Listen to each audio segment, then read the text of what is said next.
सहायक अध्यापक का केवल एक ही मांग, वो है वेतनमान, लेकिन मिलेगा कैसे। हाय गाइस, सभी को जोहार, नमस्कार।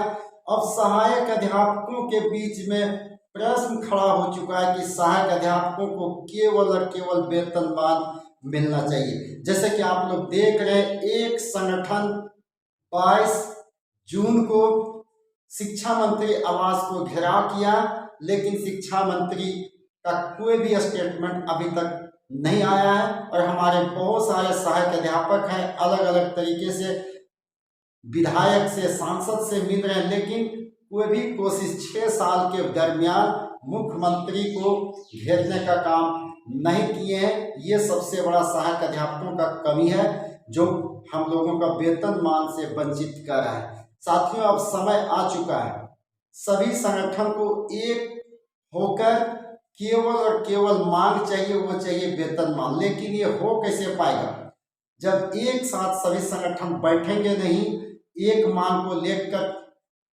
आंदोलन करेंगे नहीं, तो ये संभव नहीं हो सकता है। इसलिए सभी सहायक अध्यापक का जितने भी युवा साथी हैं, सभी से गुजारिश है कि एक बार पहल करें, क्योंकि अधिकतर सहायक अध्यापक जो है सो रिटायरमेंट के कगार पे खड़े हैं। बहुत रिटायर हो चुके हैं, उनको कुछ भी नहीं मिला। बहुत का मौत हो चुका है, उनको भी कुछ भी नहीं मिला।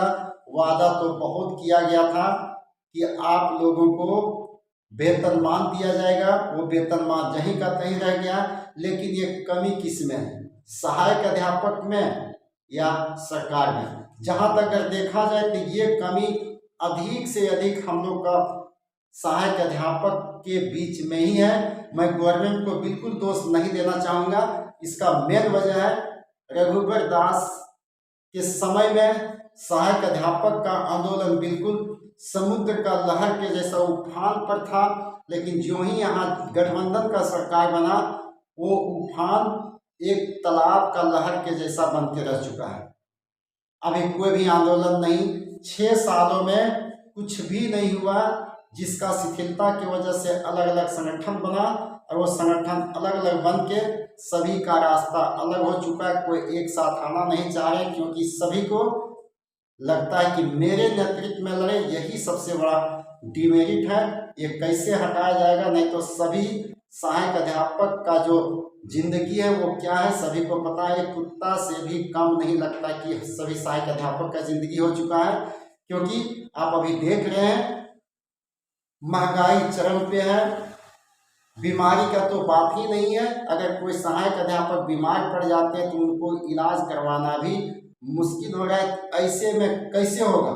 इसलिए सहायक अध्यापक का जितने भी युवा साथी, मैं एक बार फिर से कहना चाहेंगे, क्योंकि अभी बहुत ऐसे हमारे सहायक अध्यापक है जो टेट पास किए हुए थे।